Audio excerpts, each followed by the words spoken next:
बाळाच्या जन्मानंतर किंवा डिलिव्हरी नंतर मासिक पाळी कधीपासून सुरू होते किंवा आईला पिरियड्स कधी येतात? लक्षात घ्या, पहिल्या 40 दिवसापासून ते 2 वर्षापर्यंत कधीही पिरियड्स येऊ शकतात. हे आईच्या हार्मोनल चेंजेस वरती किंवा जी काही हार्मोनची पातळी आहे त्यावरती आणि एक्सक्लुझिव्ह ब्रेस्ट फिडिंग वरती डिपेंड आहे. परंतु 2 वर्षापर्यंत जर तुम्हाला पिरियड्स आले नाही तर त्या केसमध्ये तुम्हाला डॉक्टरांना दाखवणं, डॉक्टरांचं कन्सल्टेशन घेणं हे गरजेचं आहे. दुसरी गोष्ट म्हणजे जेव्हा डिलिव्हरी नंतर पिरियड्स येतात तर ते रेग्युलर होण्यासाठी काही काळ जातो. म्हणजे असंही होऊ शकतं की एखाद्या महिन्यामध्ये तुम्हाला पिरियड्स येतील, पुढचे 2-3 महिने परत येणार नाहीत, परत येतील. तर हे टोटली नॉर्मल आहे, कारण ही जी सायकल आहे ही परत रेग्युलर होण्यासाठी थोडा वेळ जावा लागतो.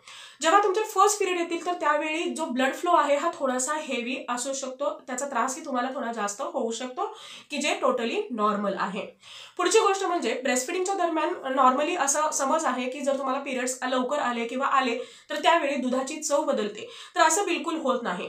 दुधाची जी मात्रा आहे किंवा क्वांटिटी आहे ही किंवा फ्लो आहे हा थोडासा फ्लक्च्युएट होतो, म्हणजे कमी जास्त होऊ शकतो, परंतु मिल्कची जी चव आहे ही बदलत नाही आणि त्यासाठी तुम्हाला काही करण्याची गरज नाही. म्हणजे बऱ्याचदा असं सजेस्ट केलं जातं की पिरियड्सच्या दरम्यान बाळाला ब्रेस्ट फिडिंग करू नये किंवा वरचं बाळाला दूध देणं, या सगळ्या गोष्टी तुम्हाला टोटली अवॉइड करायच्या आहेत. जरी तुम्हाला डिलिव्हरी नंतर पिरियड्स अजून आले नसतील किंवा तुमचे पिरियड्स इरेग्युलर असतील, याचा अर्थ असा नाहीये की तुम्हाला प्रेग्नन्सी राहणार नाही. प्रेग्नन्सी राहण्याचे चान्सेस या दरम्यान नाकारता येत नाहीत. त्यामुळे प्रिकॉशन घेणं हे खूप जास्त गरजेचं आहे.